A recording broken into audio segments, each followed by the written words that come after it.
Thank you so much, Danielle. I really appreciate it. Very happy to be here speaking with you all about the H-2B program. As Danielle mentioned, there is a lot going on and there is a lot changing. For those of you who are familiar with the program, probably not enough change for everybody to participate, but we will certainly discuss what I mean by that.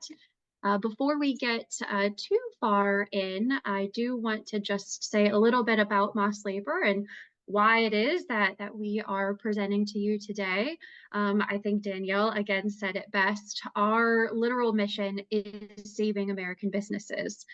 Yes, at the expense of a highly regulated federal program, but it really is an amazing solution out there as long as you do have someone in your corner who is there to support you, of course, through the government approval process, but then beyond that, having a finger on the pulse with all of the different associations and agencies that we partner with, staying with you from a compliance and education standpoint, but really making sure, again, that you feel as comfortable and confident within these programs at any given time. So again, we are very excited to be partnering with Team Engine today. And hopefully we'll be able to chat with you all even more so in the future. So I know before we get into the meat of the presentation, Danielle's going to pop up just a couple of polls, just so that way I can have a little bit of a better understanding where everybody currently is within the spectrum of H-2B. So we'll notice here question number one, what is your level of familiarity with the H-2B program? Really just curious who's maybe currently using it, who's used it in the past, or if you've never used it before. And then, of course, number two then is if you're not yet using H-2B, are you thinking about it? What's your timeline? And this will help me, even in this presentation, just gauge and direct the conversation in a way that makes sense for those that are participating live today. Thanks, Megan. We are just about ready to close the poll. We've got, I think just about everyone has submitted their replies in 3, 2, and 1. Here are those results. Okay, great. Oh, good mix there. So for those of you who are currently using it, hopefully at the end we'll have, again, some more, whether it's current events or some CAP mitigation strategies that will be helpful to you. For those who have never used it before, the beginning part of the presentation is definitely going to be for you and hopefully find that educational. And again, for those who would like to start using this within the next year, definitely have a key way to get your foot in the door. But again, I don't want to give too much away here before we get to the agenda slide. Thanks, Danielle.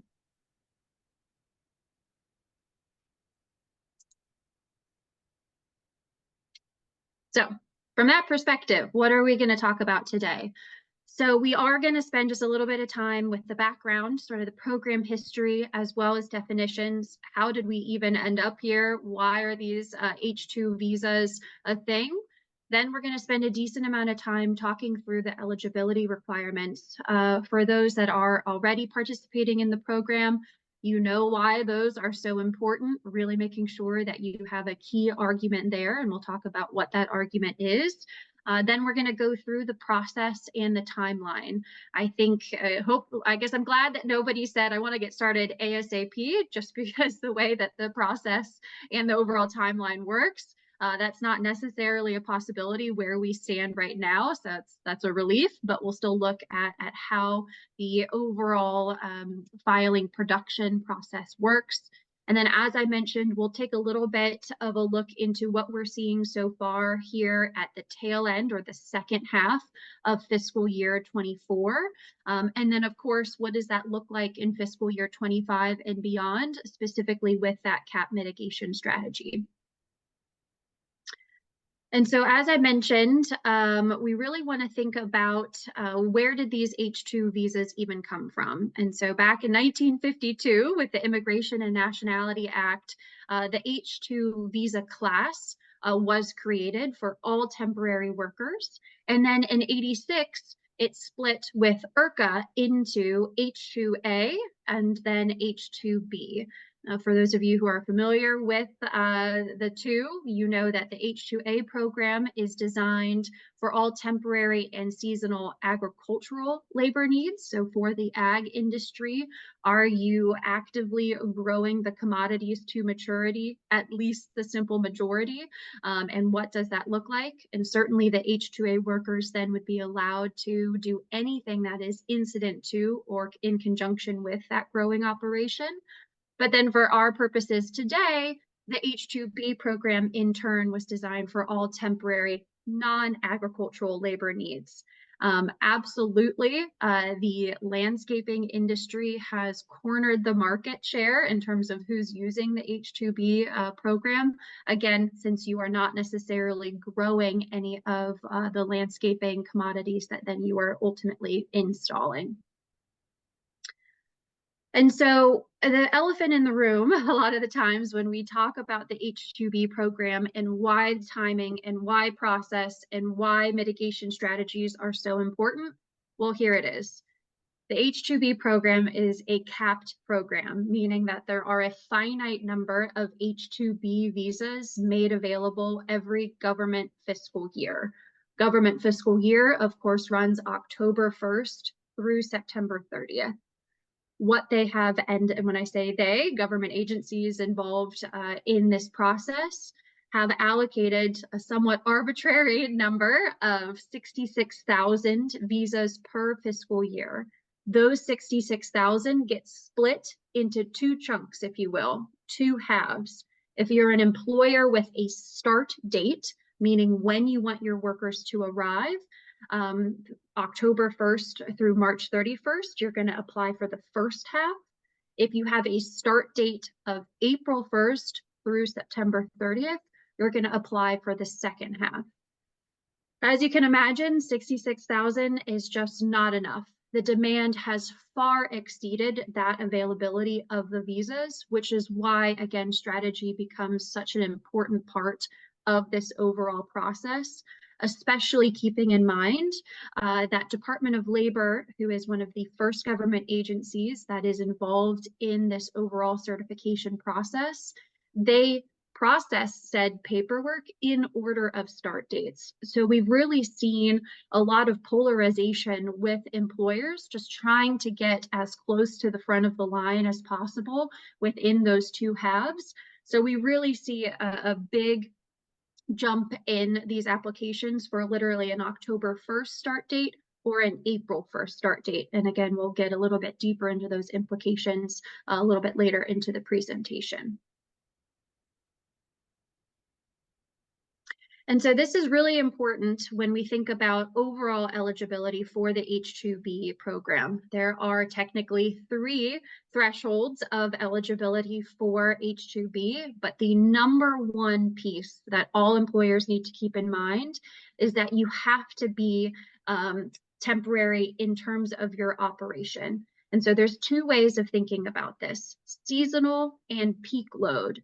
When you go through the overall paperwork process, you have to write what is called a temporary need statement, essentially a proactive way of getting in front of Department of Labor that's saying, I need this many workers during this time because, and the because is what directly ties into your 2 types of temporary need. Number 1, are you seasonal? Meaning that are you literally tied to your operation in certain times of the year, meaning that you shut the doors at some point, and so you literally only have a seasonal need.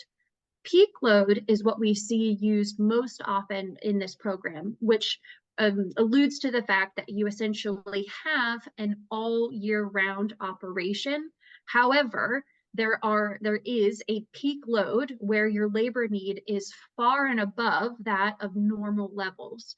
And so, for example, landscaping, again, the industry that is cornering the market, think of that as maybe you do leaf pickup. Maybe you actually even transfer into snow removal over the winter.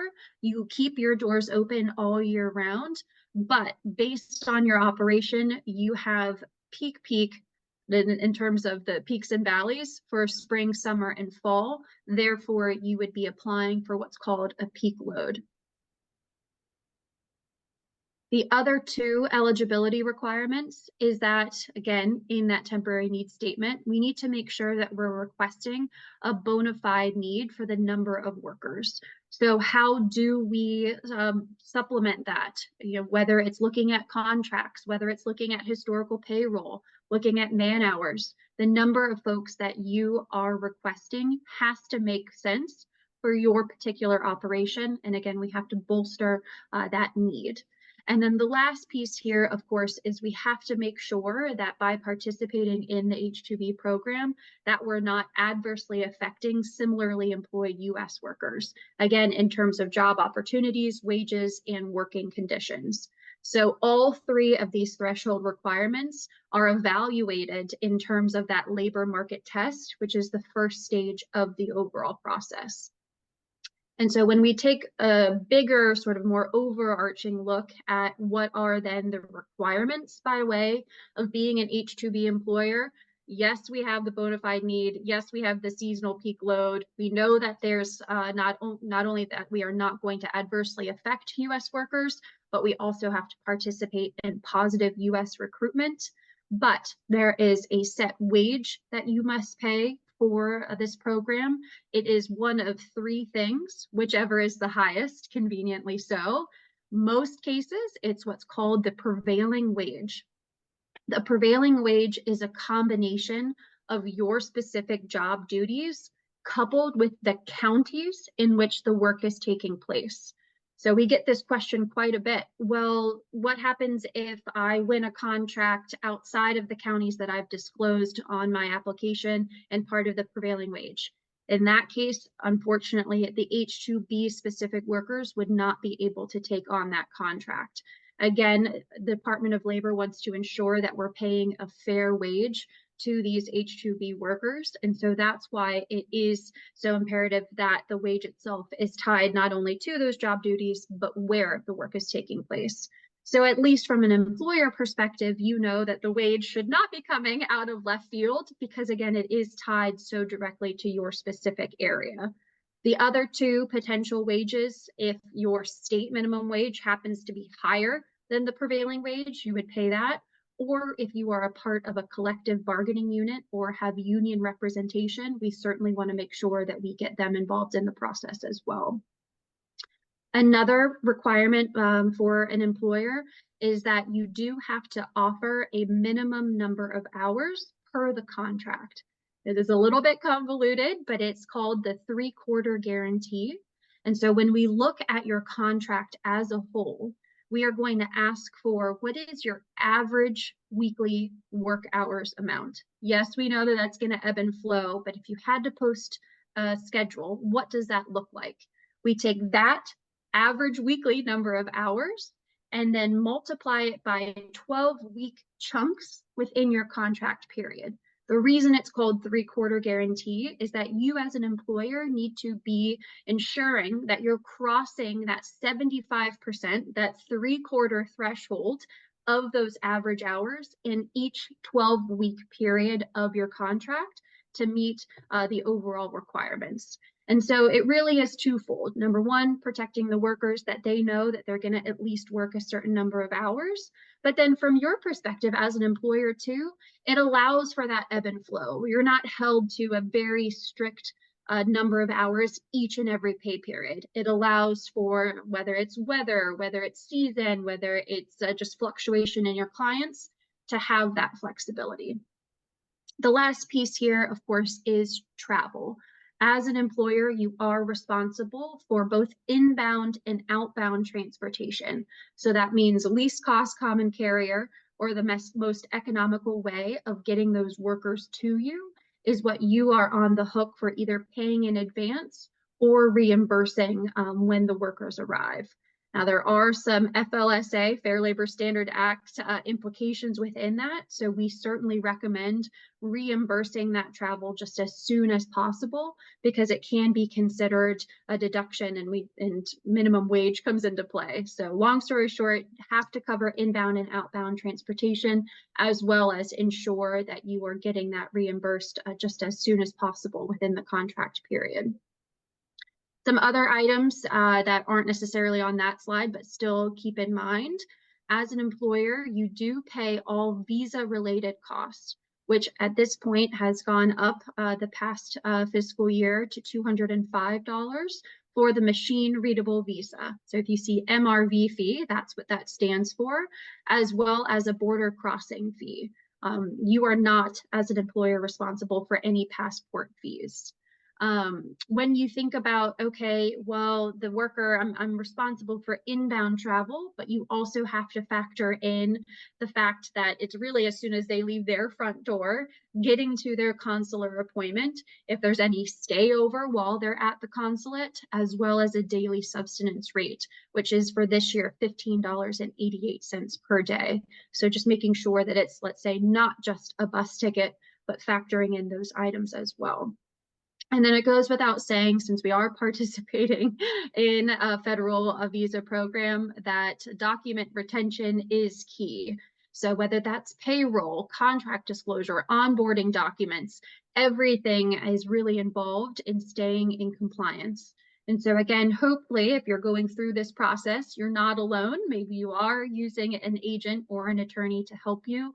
And it should absolutely be their role to help you stay in compliance, especially when it comes to record keeping, because of course, since federal visa class, there is a possibility of having an audit through Department of Labor. So very, very key to keep track of all of your documents, as well as disclosure and payroll as well.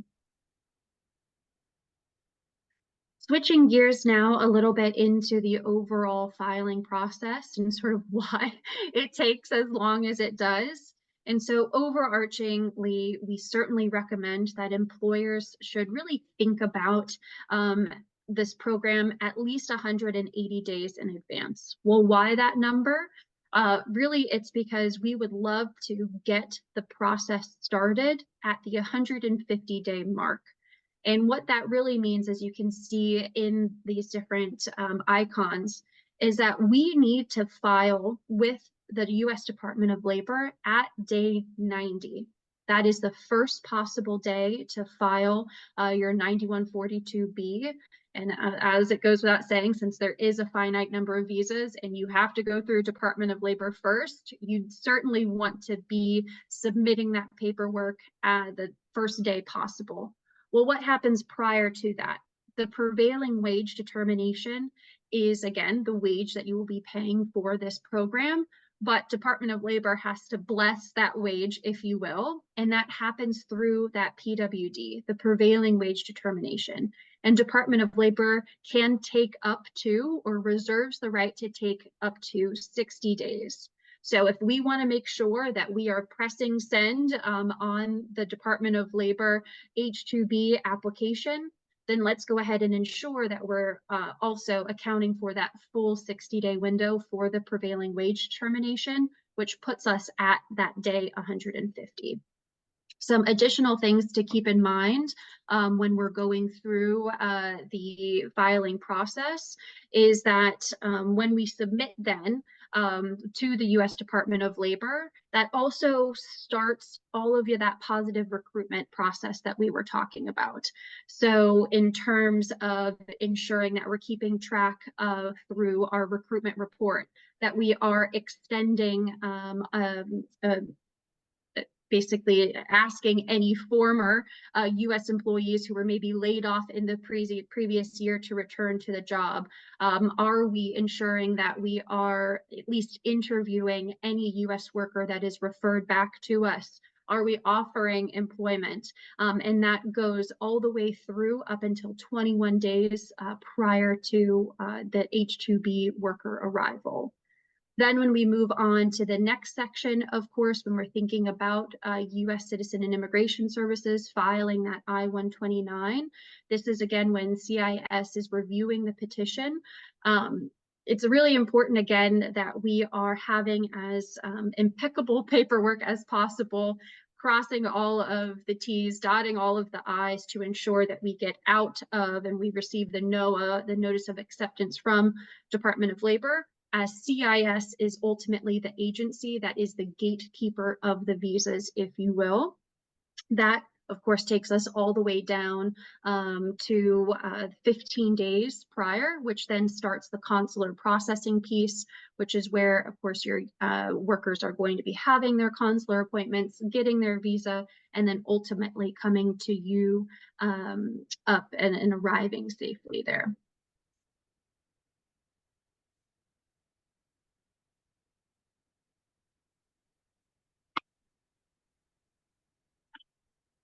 So now what I'd love to do, now that we've kind of talked about the nuts and bolts in terms of how am I eligible as an employer, those three key pieces there, seasonality being the absolute number one important. We've talked about why the filing process is so long, but I think even more so, we really have to focus in to sort of the subtext of the text in terms of there being a finite number of these H-2B visas. And so again, thinking about, well, how did we even get here? In 1990, we know that the visas were created in 86. In 90, Congress really created that arbitrary cap of those 66,000 H-2B visas. This program was not widely used. They never thought that that number would be reached. And so that's where it, again, quite literally an arbitrary number. Fast forward, especially as the program continues to get more and more popular year over year, we found, of course, that the demand far exceeds that arbitrary 66,000 visas. But in order to have what's called permanent cap relief, in order for us to change the way that this program is structured, that would literally need an act of Congress. Even though this is a non-immigrant visa class, it still is written under larger immigration code. And if anybody's been paying attention to politics recently, we know that immigration is a hot button topic. And so having that act of Congress, having permanent cap relief is just really not in the cards. And so back in 2017, what is called cap relief was established, which is essentially through the appropriations process, Homeland Security and Congress work together to come up with what I like to call the Band-Aid visas, an additional allocation of supplemental visas that are made available each and every government fiscal year. Because this is dependent on said fiscal year and on the appropriations process, it is a little bit different every year. The next slide, I'll talk about what we've seen the past couple of years and even some active lobbying that is happening day in and day out to even just shift that appropriations discretionary language just a little bit. But at least at this point, there is cap relief through the allocation of, again, supplemental visas. When for folks that have not used the program, you're probably thinking to yourself, well, wait, where does this lottery come in? I've always heard the term lottery. And so what ended up happening in 2019 to adapt to the increased demand, specifically for the April 1st timeframe, keeping in mind, again, that they reallocate that second half of the fiscal year visas. The landscaping industry is far and away the number one industry that's using this program. So the April 1st allotment gets absolutely ransacked. So there has to be a fair way for Department of Labor to process all of the paperwork if everyone has the same start date.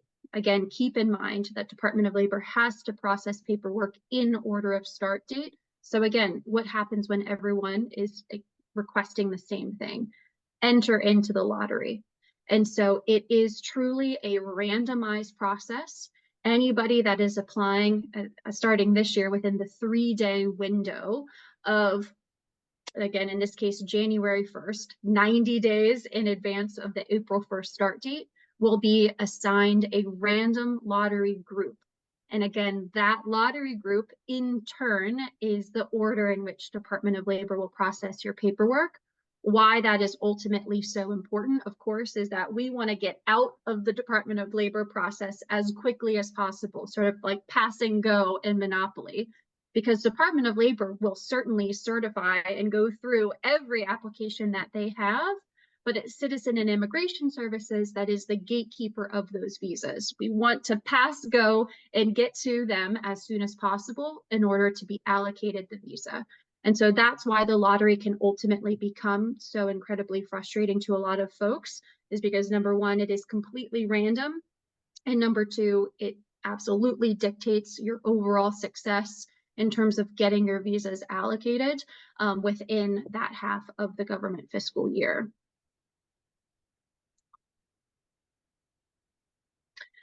So how does that translate into what we're actually seeing? So kind of learned a lot about how we've arrived here, but what are we actually seeing? And again, when we think back to the government fiscal year, we are currently in the second half of fiscal year 24. And so, as I mentioned, permanent cap relief is certainly necessary and desired, but since it requires an act of Congress, we're looking at these discretionary supplemental cap relief visas. And so for the past 2 fiscal years, we have seen through the appropriations process that the absolute maximum number of visas has been allocated, which is 64,716 to be exact. And again, with what so many associations and agencies are even pushing for is just trying to change that discretionary language, since we've been so lucky to have that absolute maximum number of visas allocated the past 2 years, all trying to switch the language from may allocate up to that number to shall. So there are lobbyists working around the clock just for those 2 simple words to change may to shall. But ultimately, when we think about those supplemental visas, this is what we're looking at. We are looking at a chunk of what is called a returning worker visa. That means that the majority of these visas are held for an H-2B worker that has held a valid H-2B visa sometime within the past 3 fiscal years. And so that means, again, 19,000 of those visas are going to be returning worker visas, plus an additional small amount, 5,000, for start dates post, on, or after May 15th. Then the second chunk of these visas, now that we're again thinking of just here the second half of this fiscal year 24, are what are called NCA visas. And this 20,000 allocation actually spans the entire fiscal year, 24 fiscal year, meaning that someone who is just from the following countries, Guatemala, El Salvador, Honduras, Haiti, Colombia, Ecuador, and Costa Rica, if an individual is a national of those countries, they are not subject to the returning worker requirements, but these are visas that are literally reserved for and held for these folks coming out of those countries. So for someone, let's say, that gets an incredibly low lottery placement, let's call it letter G, which is the last possible grouping, the returning worker visas have been exhausted. And so now, if you are still interested in bringing workers into the country, you would have to amend your petition and now go after these NCA visas. What we have seen throughout the past couple of fiscal years is that they have not been exhausted. Sometimes we would notice CIS might be getting just a little bit creative in terms of maybe we've even gone over that 20,000 threshold in the past, but they have been keeping those available to us. So again, that is a very interesting cap mitigation strategy, is to potentially bring workers in from those Northern Central America countries, again, using the cap relief visa that is explicitly reserved for those folks. Some folks are even trying to use that as part of their overall recruitment strategy. So if you are interested in or willing to bring folks from those countries, not only do you have access to what we'll call the normal allotment, meaning whichever half of the fiscal year you're applying for, you of course have access to the 33,000. If you, let's say, get a low lottery result and get capped out of that, you now have access to both buckets, if you will, of the supplemental visas. Again, if you're bringing back a worker from an NCA country, they of course apply as a returning worker. But then if even that ends up being exhausted, you of course still have access then to the NCA visa as a whole. In terms of trends, since we are absolutely in the thick of it right now in terms of, again, that April 1st requested start date, we've actually seen that the returning worker cap has been actually a little bit 2 weeks later than we basically have anticipated. Previously, we were saying that we thought that the returning worker visas would be exhausted by April 12th. That day has come and gone. We are thinking that the announcement is imminent now, but still going to put that towards the end of the week there. So it really does allow us to have at least, again, a way to try and get workers to you as we continue to push towards permanent cap relief, or at least having that discretionary language changed.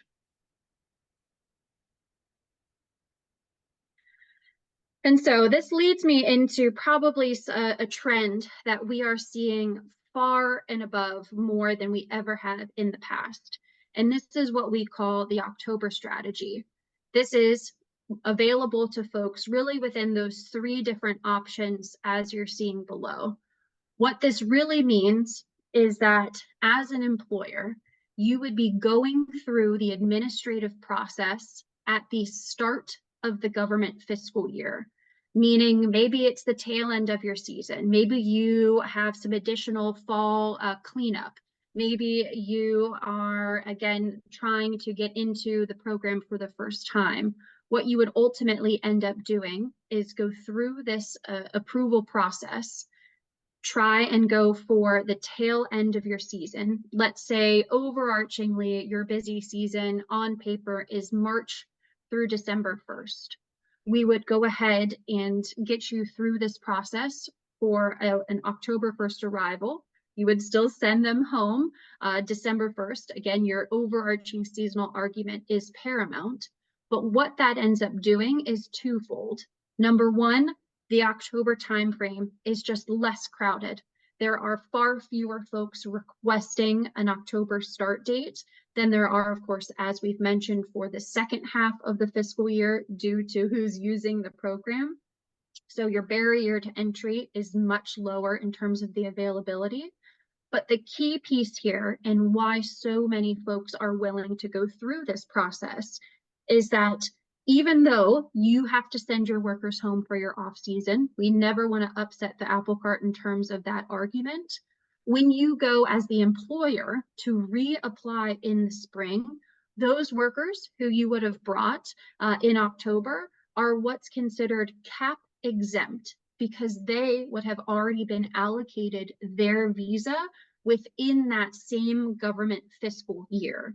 So yes, you are going through the process for an expedited, shorter season, but you are now setting yourself up for your full season the following year. And so again, to reiterate, who can take part in this October strategy, really three different categories. Number one, you are new to the program. You really want to get your foot in the door. You want to get started. Maybe you thought there was a possibility to still even get workers for this particular season. And now understand that the process takes at least 150 days. It's a way to get your foot in the door. So again, brand new to the program, we're going to proactively say, look, my season normally is March through December 1st. I was a little late to the party. Here's what I'm looking for. Here's what I need. Come next season, I will be applying normally. Option number two is maybe you got an extremely low lottery result when you applied for April 1st, again, of fiscal year 24. You are not interested maybe in bringing in folks from the Northern Central America countries. The returning worker cap has been exhausted. What can you do? Well, if you are willing to withdraw, meaning shut off your spring filing, you can then restart the clock or reset the clock, just like option number one, come October. So you would physically, again, withdraw your spring filing and start fresh. Or there is option number three. This really cannot preface enough. You would have to ensure that you have the burden of proof, again, which means the narrative for that temporary need statement, why you are requesting the number of workers that you are, but you can do what's called an additional need. So maybe you won a contract here over the summer. Maybe you're doing fall cleanup for the first time ever. Whatever it is, if we have that burden of proof to be able to keep the workers that you may have already had working with you over this season, to have enough fodder or enough of a narrative to say, I actually need some more workers to supplement what I already have, then at least when you go to reapply in the spring, those workers that you bring in October 1st, again, would be cap exempt. So really something that we see can potentially work for a lot of different employers in a lot of different scenarios, but it's definitely becoming more popular. What I would say with that asterisk in mind is that number one, we've seen the first half of fiscal year visas sort of run out a little bit sooner year over year. Again, keeping in mind that the first half fiscal year, in theory, is for start dates all the way through March 31st. But you can imagine, let's say if you had a March 1st start date, if you go to apply, you are essentially getting in line behind employers that have October, November, December, January, February starts. And so in theory, the visas would certainly be exhausted by the time they got to that date. And so even with that same idea in mind, about 2 years ago, we saw the normal 33,000 allocation for the first half of the fiscal year run out around Thanksgiving. Then we saw that it run out around November 15th. And then this past year, really it was November 1st start dates were the last date to get through with that existing, with that normal first 33,000 allocation. So we would definitely recommend this year not applying for a start date any later than October 15th, if we're sort of keeping that 2-week trend in mind. And something else that we saw this past start of fiscal year 24, again in October 1st of 23, is that the lottery group B was assigned for the first time. In theory, there's always been a lottery for the fall as well. It's just conveniently everybody always got group A. And so we did see group B for the first time this past October.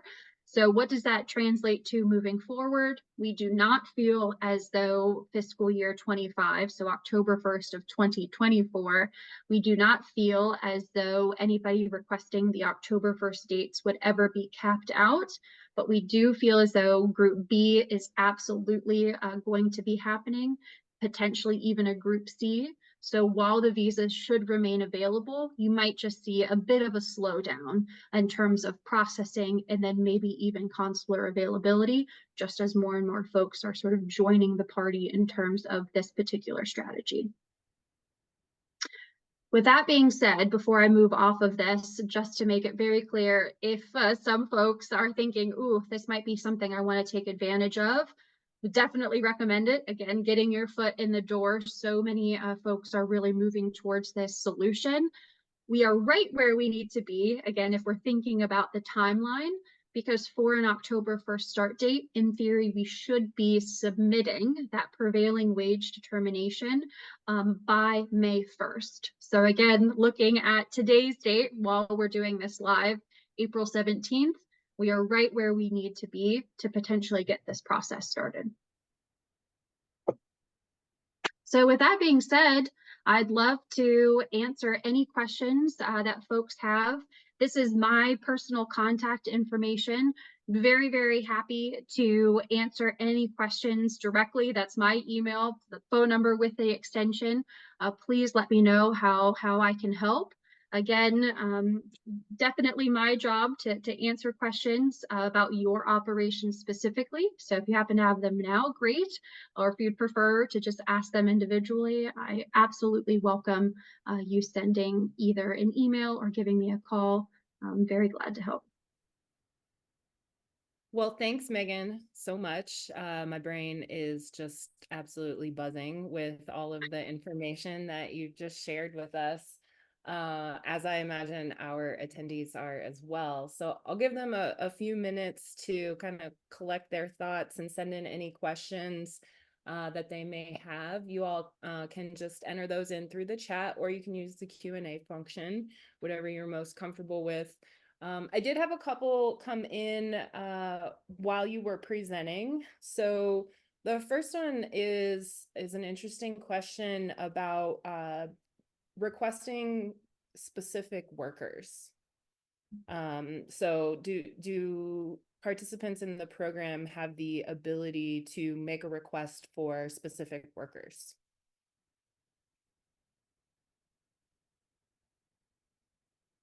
In terms of, I want to Sorry, are make you there? sure. Yeah, Yes, wait, now can you I hear think me? Yeah, I think we lost you for a second. Okay.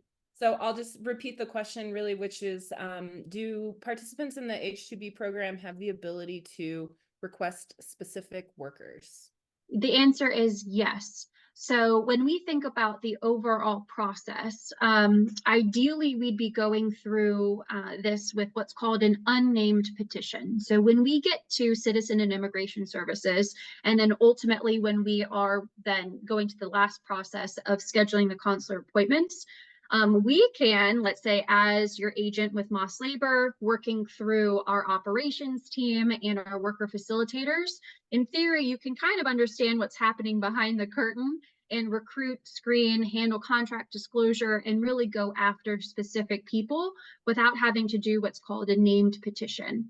Now, moving forward, let's say if you are doing maybe a worker transfer, maybe you're doing a worker extension, maybe we are again taking part in what's called that returning worker cap exemption.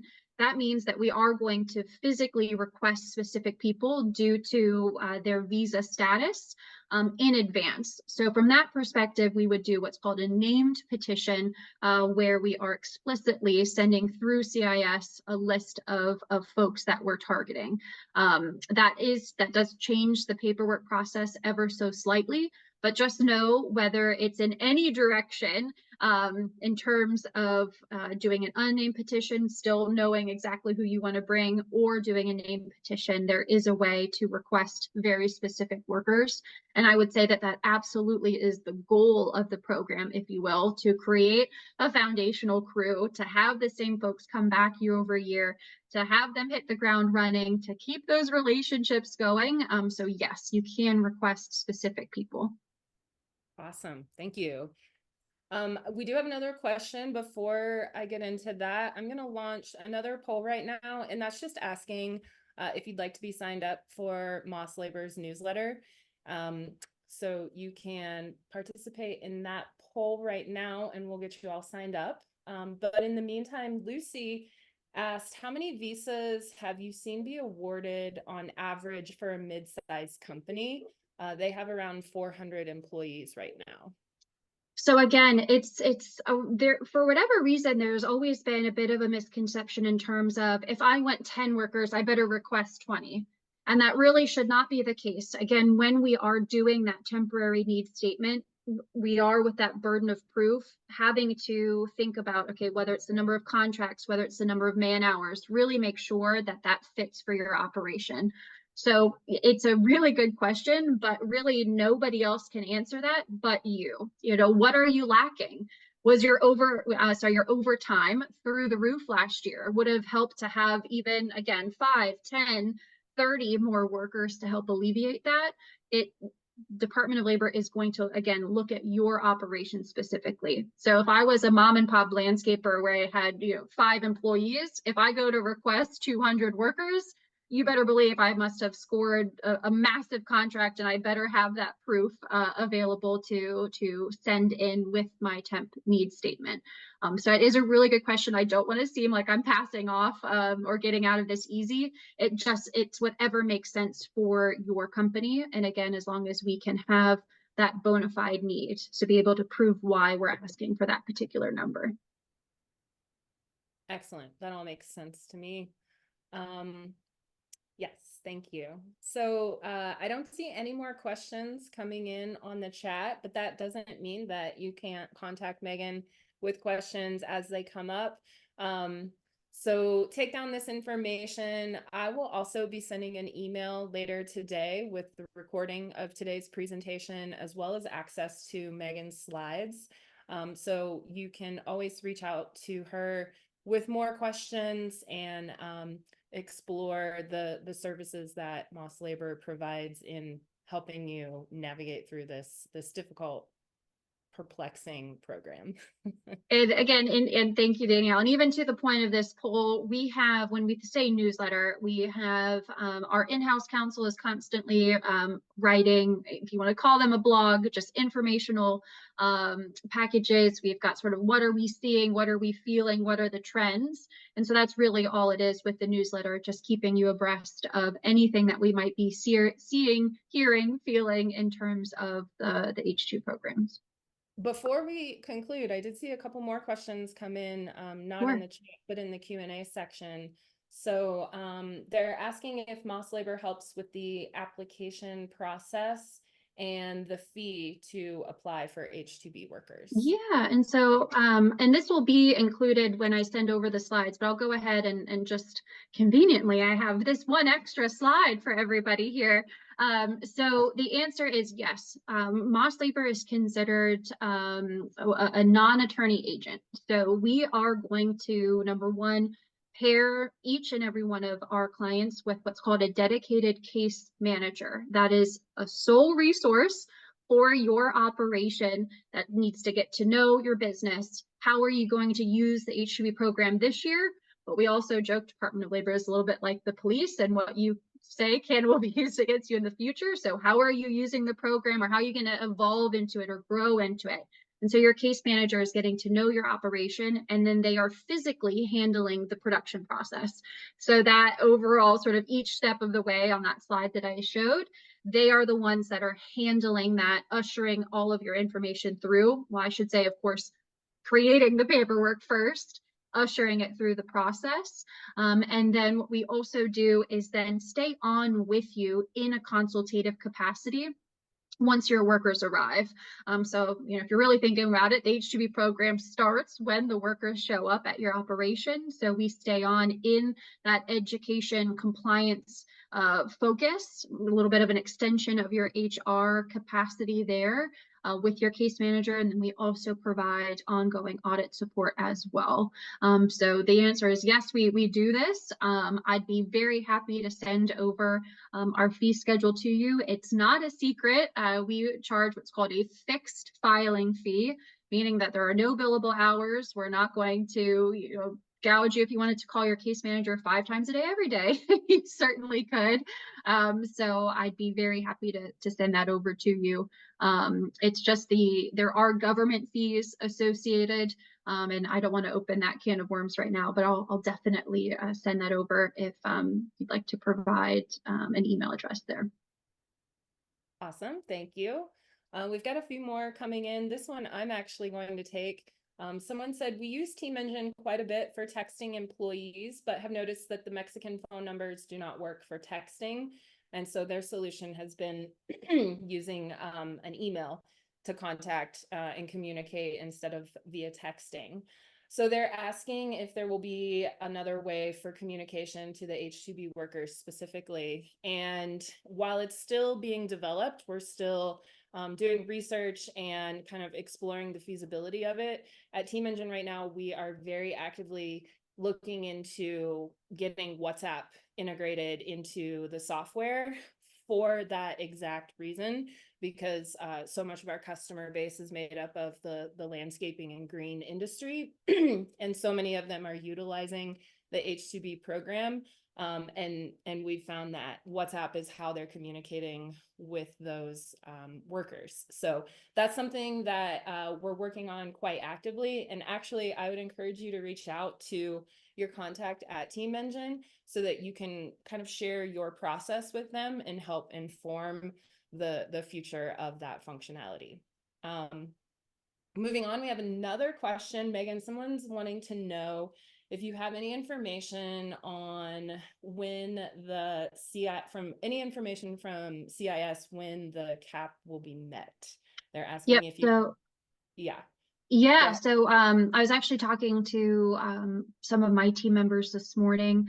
They actually have gotten receipts from USCIS as late as Friday. So we are feeling that it is imminent. So we're definitely thinking this week in terms of when the returning worker cap is going to be met. But we're pretty substantially into Group E, which we did not think was going to happen. Previously, we were saying that it's going to be exhausted with Group D. We've seen, again, success now getting almost all the way through Group E, but it is definitely imminent. So I would say the last received notice that we've got for, again, submitted on Friday to CIS, we have since gotten receipts from that. But that being said, we do feel like it's imminent. Any moment now, we could be getting the notice that the cap's been met. All right. Well, I don't see any more questions in the queue. So I think we're going to go ahead and wrap things up officially. But like I said, I'll be sending out the Sure. slides as well as the recording later today. So keep an eye out for those. And Megan, thank you so much for sharing your wealth of knowledge with us. And we look forward to having you back again in the future. Sounds great. Really appreciate it as well. And I meant to hit backwards, not forwards, just to put my email up on the screen one more time. But yes, looking forward to answering questions. And Danielle, thank you so much. Yeah, we're thrilled to partner with you, Team Engine. Thank you. And thanks everyone for sticking around till the end. We'll see you at the next one. Have a good one. Bye.